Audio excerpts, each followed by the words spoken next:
Toute pleine lune est un moment d'apogée. C'est un point culminant au cours duquel tu reçois les infos nécessaires pour atteindre un niveau de compréhension plus clair, surtout d'un point de vue émotionnel. Pour qu'une pleine lune ait lieu, il faut que le soleil et la lune soient face à face. Le soleil, ton énergie vitale, ta conscience et ta présence illuminent de plein fouet la lune, qui est ton inconscient, tes émotions.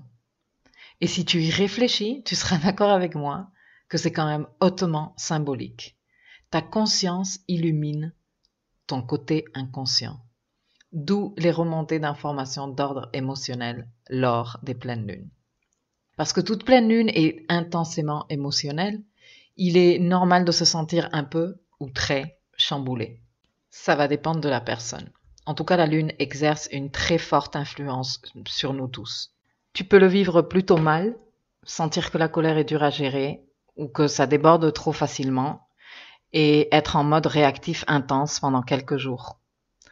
Ou peut-être que tu as plus du mal à faire contact avec ton émotion et que tu préfères inconsciemment la refouler, l'enfouir ou l'ignorer, faire comme si de rien n'était, tu vois. Ce que je vais te dire maintenant serait un excellent sujet pour écrire toute une série d'articles et pas juste quelques phrases dans un article, mais je le fais quand même et on verra pour la série d'articles plus tard. Es-tu consciente de la très néfaste renommée que les émotions ont? T'es-tu déjà posé la question? As-tu déjà remarqué ça? Est-ce que tu as déjà remarqué que les mots émotionnel, émotif, émotion ont toujours une connotation négative? As-tu observé combien tout ce qui appartient au monde de l'émotion est démonisé? D'un côté, tu es entouré de messages qui renient des émotions, qui les qualifient de faiblesses, alors qu'elles ont une précieuse valeur pour notre construction psychologique. Mais de ça, on parlera plus tard. Et je ne veux pas m'enflammer parce que je pourrais te parler de comment le neuromarketing étudie et analyse les réponses émotionnelles pour mieux te vendre des produits. On pourrait en parler de ça. Oui, bon, un autre jour. Donc c'est ce qu'on te dit, c'est ce qu'on t'apprend. L'émotion, c'est le diable. Mais de l'autre côté, tu les ressens, ces émotions. Et oui, comment pourrais-tu faire autrement? Impossible. Tu fonctionnes comme ça. Ton cerveau est câblé et programmé pour fonctionner comme ça.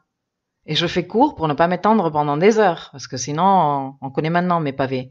Mais si ça t'intéresse, tu devrais te renseigner sur l'origine et l'utilité des émotions.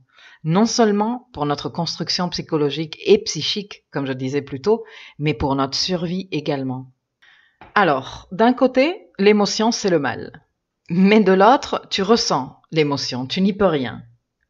Et toi, à ton avis, tu fais comment dans cette dichotomie? Eh ben, je ressens le mal, mais en fait, je ne veux pas ressentir le mal. Donc, il faut que je m'en débarrasse le plus rapidement possible. Sauf que j'y arrive pas. Je le ressens trop fort. Non, mais te dit l'autre. En fait, ce qu'il te faut, c'est apprendre à contrôler tes émotions. Et toi, tu te dis, ah ouais, c'est ça. Oui, je veux les contrôler. Je veux les contrôler pour décider quand elles apparaissent ou pas. Ou plutôt et surtout, pour décider qu'elles se barrent à jamais et qu'elles ne reviennent jamais plus. Parce qu'elles sont vraiment le mal. Hein, et qu'à chaque fois qu'elles apparaissent, je me sens tout chamboulé, qu'elles foutent la merde, et qu'en plus j'ai l'air faible, vulnérable, ça fait trop loser, j'ai honte, et nanana, je ne veux plus de ça. Sauf que hello, tu ne peux pas contrôler une émotion. Ah non? Bah non, tu ne peux pas. Parce qu'une émotion est une réaction à un stimulus qui se fait de façon mécanique. Par contre, ce que tu peux faire, c'est apprendre à maîtriser ta réponse à tes états émotionnels. Soyons francs, des états émotionnels, t'en as eu.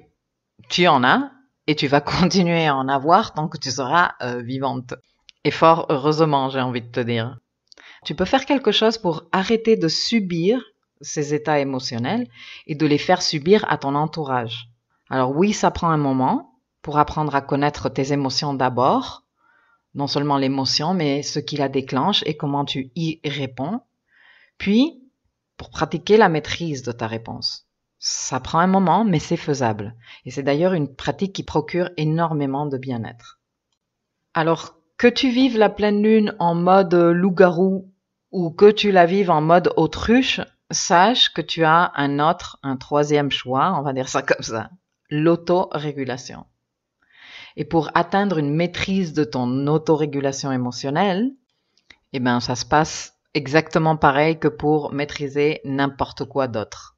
Une maîtrise de quoi que ce soit s'atteint toujours en d'abord ayant choisi une méthode ou une série de méthodes et en les pratiquant régulière et constamment. Sauf que pour décider de la méthode, il faut d'abord bien te connaître. Et que pour arriver à bien te connaître, eh ben, il faut savoir t'observer. Donc le début de tous les débuts, c'est de commencer par devenir une observatrice de toi-même. Et les événements lunaires sont d'excellents moments pour t'observer, surtout les éclipses et les pleines lunes. Cette pleine lune en bélier a ouvert une fenêtre d'opportunité de 15 jours, donc qui va durer jusqu'au prochain événement lunaire. Et pendant cette période de 15 jours, il est fort probable que tu ressentes des émotions en toi. Alors, en fonction de ton thème et de tes caractéristiques, cette pleine lune sera plus ou moins parlante pour toi.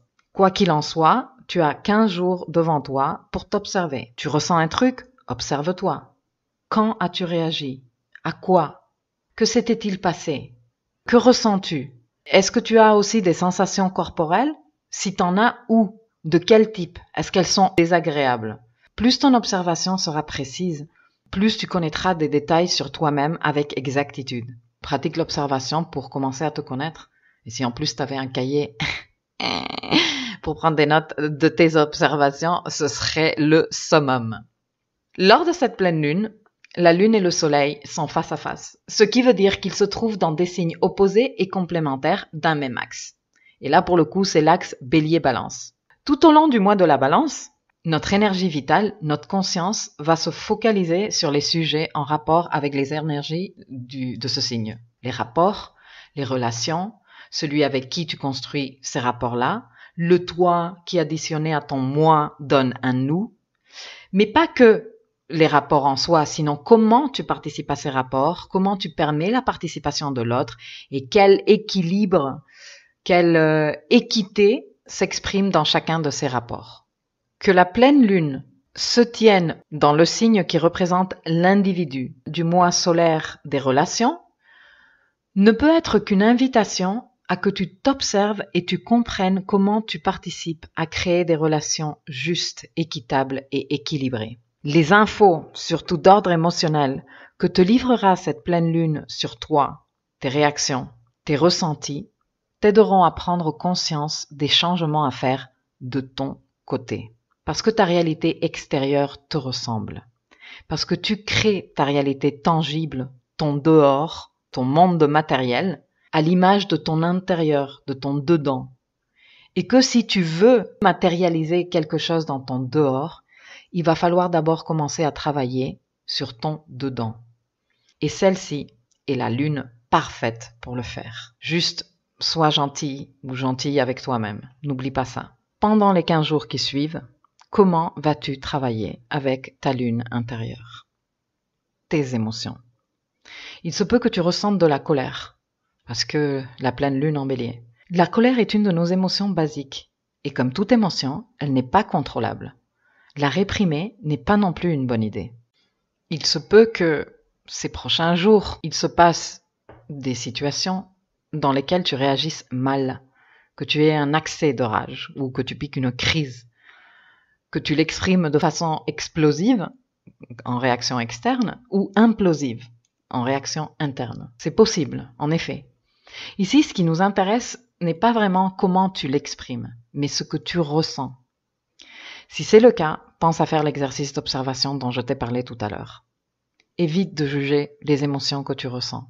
Si je te disais que ta colère sert à te prévenir que ton territoire, qu'il soit réel ou émotionnel, est en danger, que tes limites ne sont pas respectées, tu te sens envahi par quelqu'un ou quelque chose, une situation vient piétiner tes frontières et ta colère te prévient pour que tu agisses, que tu protèges ton territoire, que tu rappelles ou tu renforces tes limites. Tu savais ça? Au lieu de juger ta colère, ton accès de rage, la crise que tu as piquée, que tu l'aies exprimé extérieurement ou pas, pourquoi ne pas faire un exercice de réflexion? Cette colère que tu ressens, elle est super authentique. Elle sort d'un toi qui n'a pas de filtre, un vrai toi, celui qui se fiche du qu'en dira-t-on, du regard des autres, de la société.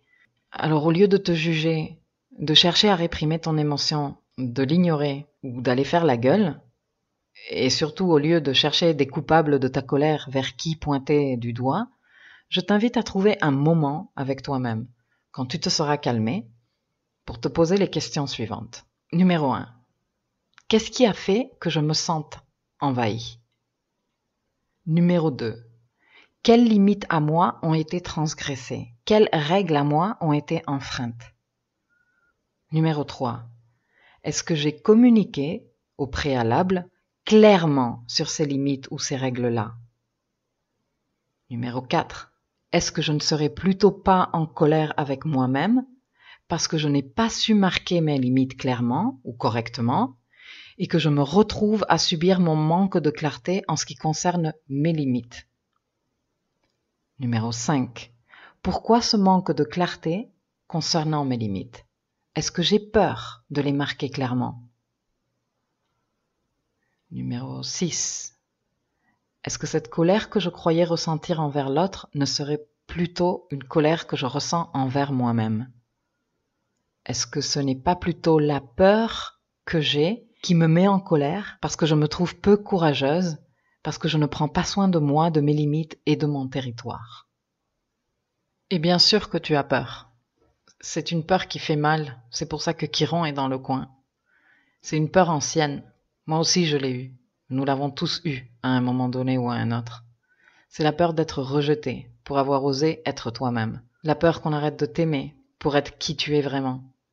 Du coup, tu préfères être sympa, gentil, céder, flouter tes limites, t'adapter, arranger l'autre. Tu te dis, tant pis pour tes limites, tant pis pour tes règles, pourvu qu'on t'aime toujours. Si tu es gentil, si tu ne râles pas, on va toujours t'aimer, hein? Et tu tiens, tant que ça tient. Mais tu cumules la colère, tu le sais. Cette colère est un stop, un ça suffit, un y en a assez, qui grandit et grandit dans ton intérieur. Et vient le jour où tu exploses, où tu imploses. Parce que cette lune vient justement poser tous ces questionnements sur la table. Parce qu'elle se fait dans l'axe bélier-balance. Le moi, le nous, le moi dans le nous, le respect du moi dans ce nous, le respect du nous, l'équilibre, l'équité. La pleine lune en bélier t'invite et t'accompagne pour que tu puisses identifier cette peur et la délier. Tu as le droit d'être qui tu es, d'avoir tes règles et tes limites et de les faire respecter parce que tu te respectes toi-même. De négocier cela avec l'autre pour arriver à partager un espace commun, qu'il soit réel ou émotionnel, de façon équilibrée et juste. Et en même temps, continuer à être aimé comme tu es, te sentir respecté par toi-même d'abord et par l'autre après, pour que ton moi puisse exister dans le nous.